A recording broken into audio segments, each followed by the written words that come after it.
is a 2007 Nissan Armada. The transmission is slipping in 4th and 5th.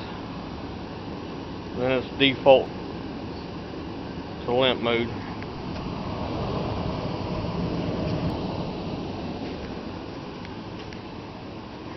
This takes that J-matic fluid only. I'm going to go ahead and take the engine room cover off. The new transmission comes with a new radiator,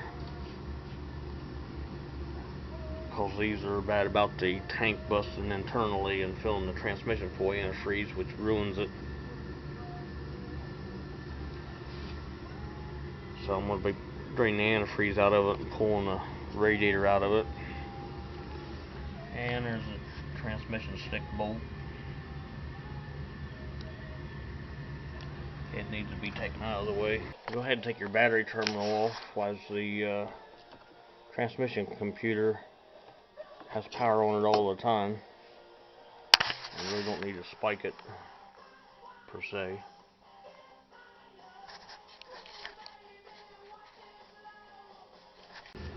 I'm going to go ahead and take the air cleaner pipe off too. Get it out of the way, and I have the motor tilted back to get the transmission off of it, and I don't want to stress anything out. I've raised the body up so that all 4 wheels are off the ground.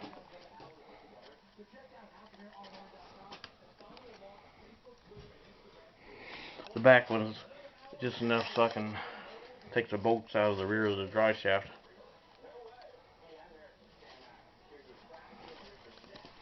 And the front high enough for the bell housing to get out from underneath of it.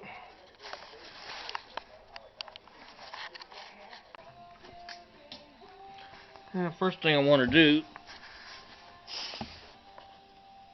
is take a 3/4 inch socket, loosen this drain plug on the transmission pan. I want to just get the fluid out of it. That's a 19 millimeter.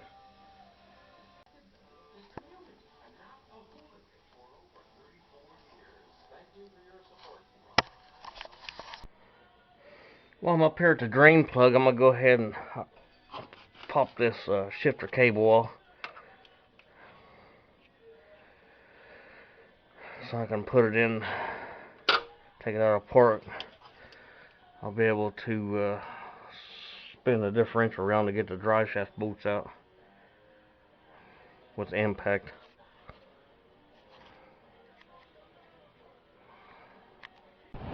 After draining the transmission fluid, I'm going ahead and draining the transfer case fluid.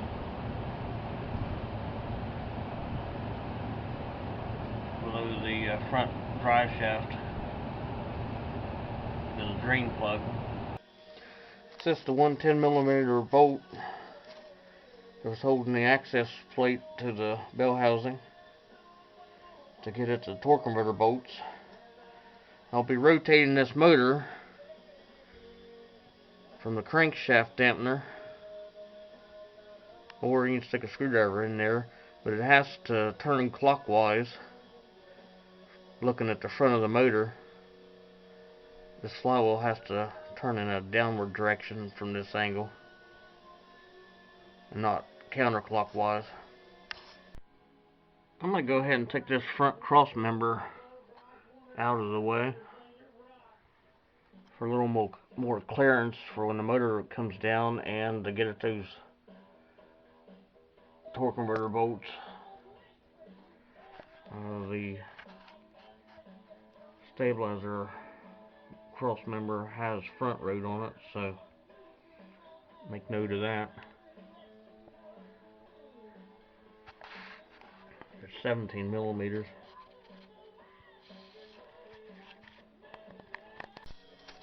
This is one of the reference marks I made in reference to the flywheel of the torque converter position. I just colored the threads with paint marker and the flywheel.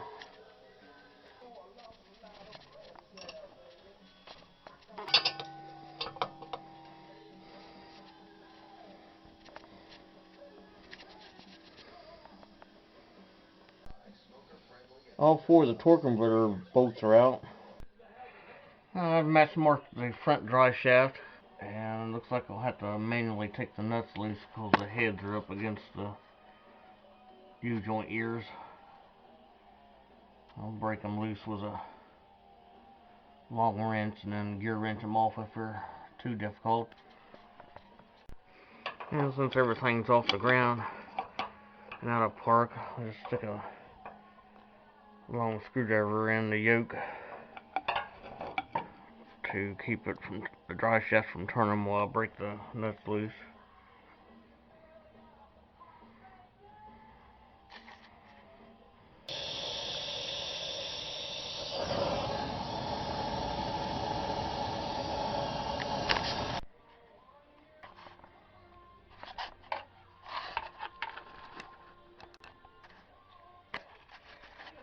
I took a torch and got all four of the bolts loose on the secondary caps.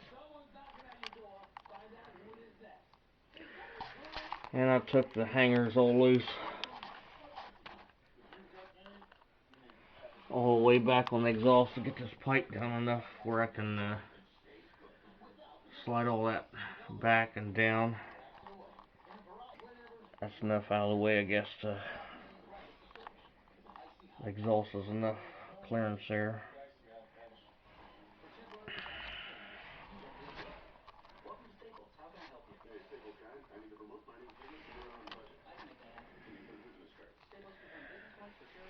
I'm going to go ahead and pull the drive shaft loose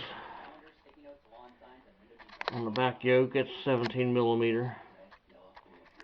Be sure and match mark your yoke plate to the differential plate. It looks like a transfer case and the transmission bay had to all come down at once instead of separate, which is a pretty good length of aluminum. The drive shafts are down. The yellow mark on the flanges is for realignment. I took the weight off the transfer case. I'm going to pop these 17mm nuts off this mount and take this cross member bolts out. They're 17mm. Let that transmission down enough to get to some more of the brackets and wire harness that's attached to it. I'll let it down and a set of jacks stand under the end of it.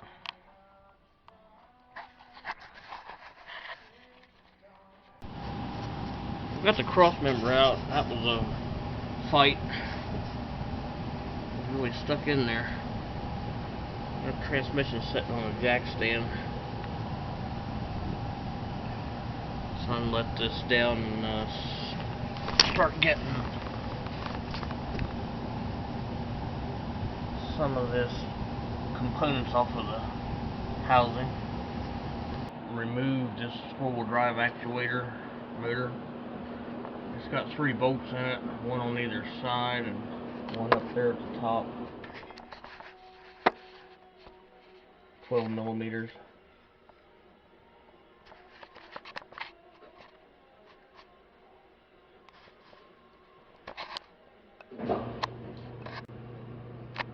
Most of the brackets are off. 1 or 2 plug-ins on top of the transfer case back there. The rear engine mounts off. And I took the 4 bolts out on the bottom out of the transfer case. That'll come off when it's on the ground.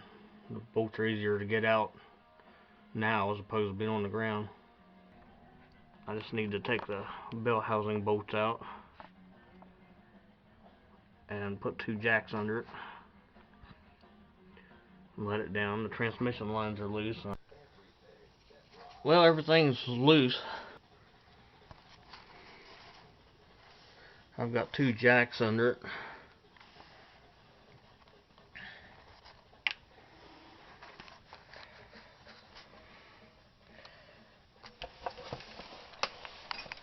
And a little gap in the case. I just leave one bolt in it till it comes back and settles where it's going to be relatively level coming out. Unhooked on all the plug-ins. Got to unhook without breaking any of them.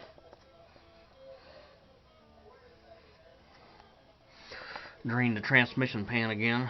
Torque converter is draining back into it, filling it up.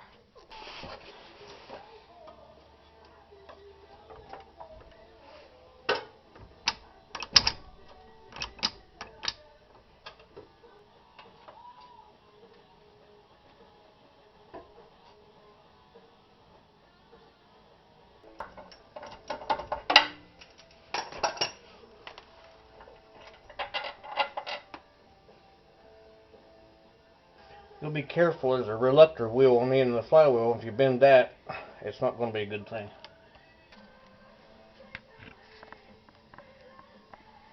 Anyway, it's just a matter of letting it down and getting any other brackets up on the very top.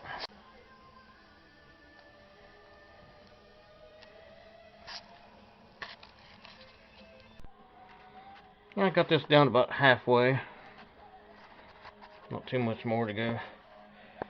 And of course, here's the mystery sensor up on the very top. I think that's called a weight sensor or something.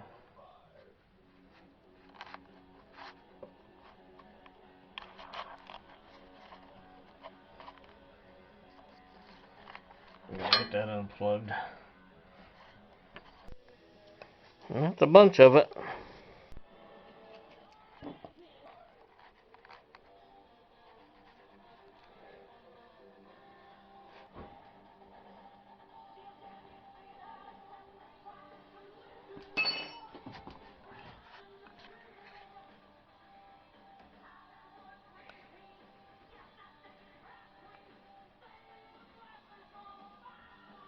Vent lines actually come off with it. They just need to be taken off the transfer case so the transfer case can come off. I'm going to change this part.